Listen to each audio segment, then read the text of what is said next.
নমস্কাৰ সকলোকে স্বাগতম জনাইছো নিমাত ষ্টাডি পইণ্ট চেনেলটোলৈ আমি আজি এই ভিডিঅ'টোৰ মাধ্যমেৰে BA second semester education unit 5 ব্যতিক্ৰমী শিশু আৰু ব্যক্তি পাৰ্থক্য শীৰ্ষক পাঠৰ সকলোবোৰ মোষ্ট ইম্পৰ্টেণ্ট 6 আৰু 10 নম্বৰৰ ৰচনাধৰ্মী প্ৰশ্ন উত্তৰ আলোচনা কৰিম যদি তুমি এতিয়ালৈকে এই চেনেলটো সাবস্ক্ৰাইব কৰা নাই তেন্তে প্লিজ চেনেলটো সাবস্ক্ৰাইব কৰি দিবা আৰু এইটো ভিডিঅ' তোমালোকৰ বন্ধু বান্ধৱী অথবা এডুকেশ্যনৰ হোৱাটছআপ গ্ৰুপত শ্বেয়াৰ কৰি দিবা মৰমৰ ছাত্ৰ-ছাত্ৰীসকল এইটো ভিডিঅ'ৰ ডেছক্ৰিপশ্যনত BA সেকেণ্ড সেমিষ্টাৰ এডুকেশ্যনৰ সকলো ইউনিটৰ ভিডিঅ'ৰ প্লেলিষ্টৰ লগতে PDFৰ লিংক দিয়া আছে তাত ক্লিক কৰি তোমালোকে PDFটো ডাউনলোড কৰি লৈ ল'বা তাত সকলো ইউনিটৰ প্ৰশ্ন উত্তৰসমূহ বিশদভাৱে আলোচনা কৰা হৈছে সো বলা তেন্তে বেছি পলম নকৰি আজিৰ ভিডিঅ'টো আমি আৰম্ভ কৰোঁ কোৱেশ্চন নম্বৰ 1 শিক্ষণ অক্ষম শিশুসকলৰ সামাজিক আৰু আৱেগিক বৈশিষ্ট্যসমূহ বৰ্ণনা কৰা এনসাৰ শিক্ষণ অক্ষম শিশুসকলৰ সামাজিক আৰু আৱেগিক বৈশিষ্ট্যসমূহ হ'ল ক শিক্ষণ অক্ষম শিশুসকলৰ সঘনে খঙৰ বহিঃপ্ৰকাশ ঘটে খ শিক্ষণ অক্ষম শিশুসকল আৱেগিকভাৱে সুস্থিৰ নহয় গ শিক্ষণ অক্ষম শিশুসকল নাৰ্ভাছ হয় মনোযোগ ধৰি ৰাখিব নোৱাৰে খ শিক্ষণ অক্ষম শিশুসকল অন্য ল'ৰা-ছোৱালীৰ লগত কোনো কাম নকৰে ঙ শিক্ষণ অক্ষম শিশুসকল শান্ত আৰু একান্ত বাধ্য তেওঁলোকে দিবা স্বপ্ন দেখে কিন্তু পঢ়িব নোৱাৰে প্ৰথম ছ শিক্ষণ অক্ষম শিশুসকল এটা বস্তুৰ পৰা আন এটা বস্তুলৈ তৎক্ষণাত জঁপিয়াই সকলো সময়ত নিজৰ কথাত বিশেষ গুৰুত্ব দিয়ে দ্বিতীয় ছ শিক্ষণ অক্ষম শিশুসকল অতি বেছি উদ্বিগ্ন আৰু প্ৰত্যাহাৰ কৰা বিধৰ তেওঁলোকে শিক্ষক আৰু অভিভাৱকৰ লগত সহযোগিতা নকৰে কোৱেশ্চন নম্বৰ 2 প্ৰতিভাসম্পন্ন শিশুৰ সামাজিক বৈশিষ্ট্যসমূহ বৰ্ণনা কৰা এনসাৰ প্ৰতিভাসম্পন্ন শিশুৰ সামাজিক বৈশিষ্ট্যসমূহ হ'ল ক প্ৰতিভাসম্পন্ন শিশুসকল সমাজৰ লগত আমোদপ্ৰিয় খ প্ৰতিভাসম্পন্ন শিশুসকলে সমাজৰ উপকাৰ সাধন কৰে গ প্ৰতিভাসম্পন্ন শিশুসকলৰ মনোভাৱ গণতান্ত্ৰিক বিধৰ হয় খ প্ৰতিভাসম্পন্ন শিশুসকল সমাজৰ হয় উচ্চ নৈতিক গুণৰ অধিকাৰী ঙ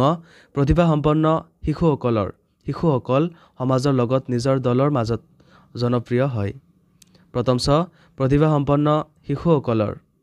সমাজৰ লগত নেতৃত্ব দানৰ যোগ্যতা থাকে দ্বিতীয় ছ প্ৰতিভাসম্পন্ন শিশুসকল সমাজৰ লগত অতি সহজে সমাযোজন কৰি চলিব পাৰে বৰ্গজ প্ৰতিভাসম্পন্ন শিশুসকল নিজৰ দায়িত্ব সমাজৰ লগত দায়িত্ব সহকাৰে পালন কৰে কোৱেশ্চন নম্বৰ 3 বৌদ্ধিকভাৱে অক্ষম শিশুৰ সাধাৰণ বৈশিষ্ট্যসমূহ উল্লেখ কৰা এনসাৰটো তোমালোকে চাই লোৱা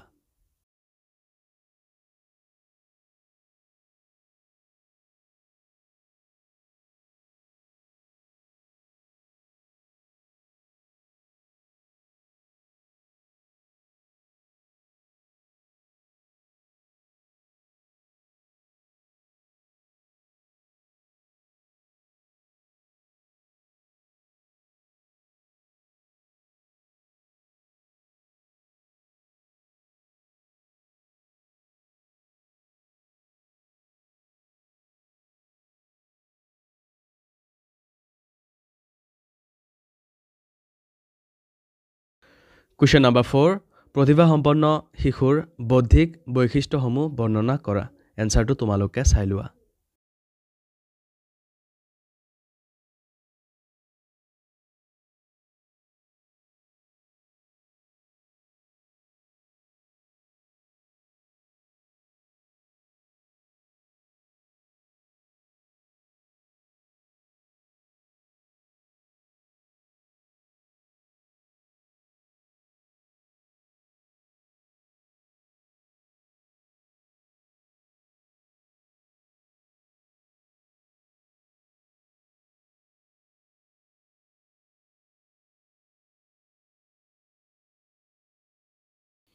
কোৱেশ্চন নম্বৰ 5 বৌদ্ধিকভাৱে অক্ষম শিশুৰ মনোবৈজ্ঞানিক বৈশিষ্ট্যসমূহ উল্লেখ কৰা এনসাৰটো তোমালোকে চাই লোৱা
কুৱেশ্যন নম্বৰ 6 অস্থি বাধাগ্ৰস্ত শিশুৰ বাবে শৈক্ষিক সুবিধাসমূহ বৰ্ণনা কৰা এনচাৰটো তোমালোকে চাই লোৱা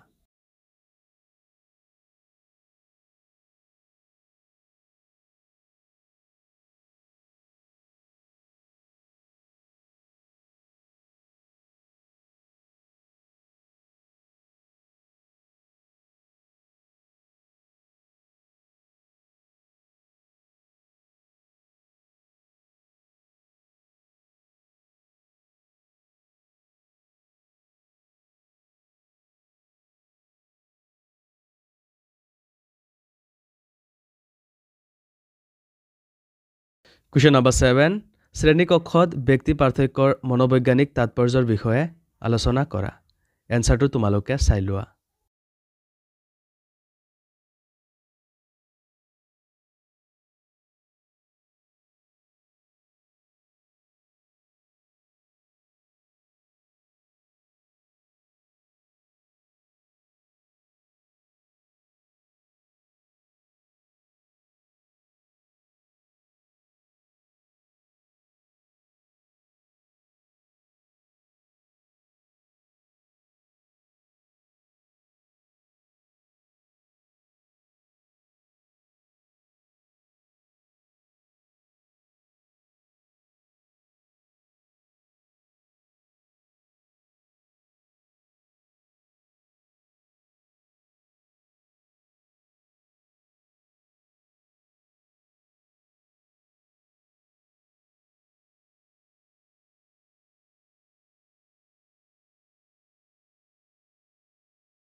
কুৱেশ্যন নম্বৰ 8 শিক্ষণ অক্ষম শিশুসকলৰ আচৰণগত বৈশিষ্ট্যসমূহ বৰ্ণনা কৰা এনচাৰটো তোমালোকে চাই লোৱা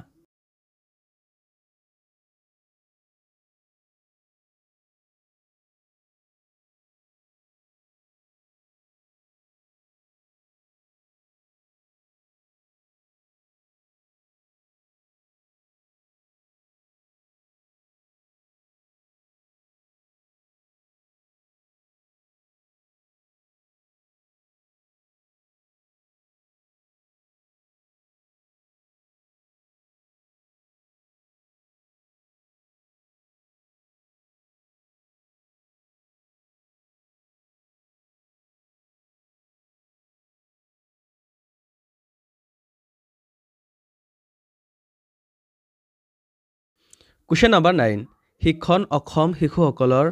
মনোবৈজ্ঞানিক বৈশিষ্ট্যসমূহ বৰ্ণনা কৰা এনচাৰটো তোমালোকে চাই লোৱা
কুৱেশ্যন নম্বৰ 10 প্ৰতিভাসম্পন্ন শিশুৰ ব্যক্তিত্বৰ বৈশিষ্ট্যসমূহ বৰ্ণনা কৰা এনচাৰটো তোমালোকে চাই লোৱা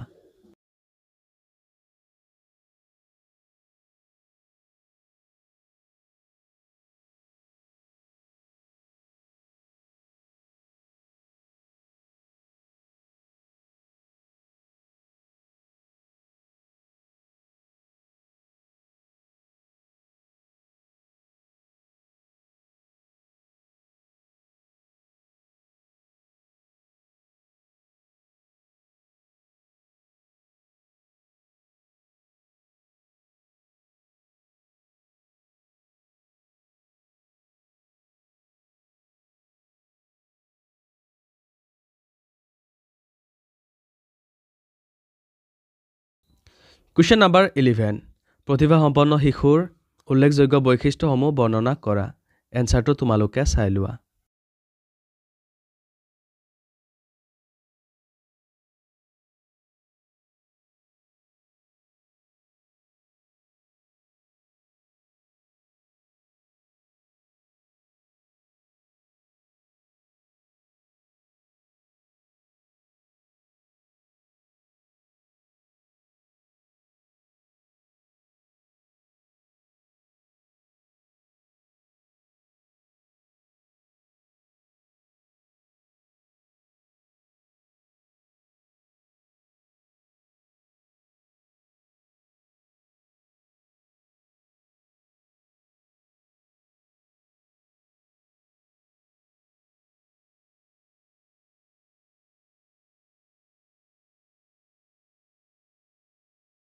Question number 12. বৌদ্ধিকভাৱে অক্ষম শিশুৰ আচৰণগত বৈশিষ্ট্যসমূহ উল্লেখ কৰা। এনসাৰটো তোমালোকে চাই লোৱা।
Question number 13. ব্যক্তি পাৰ্থক্যত শিক্ষকৰ ভূমিকাৰ বিষয়ে ব্যাখ্যা কৰা। এনসাৰটো তোমালোকে চাই লোৱা।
Question number 14. ব্যক্তি পাৰ্থক্যৰ প্ৰকাৰসমূহ ব্যাখ্যা কৰা। এনসাৰটো তোমালোকে চাই লোৱা।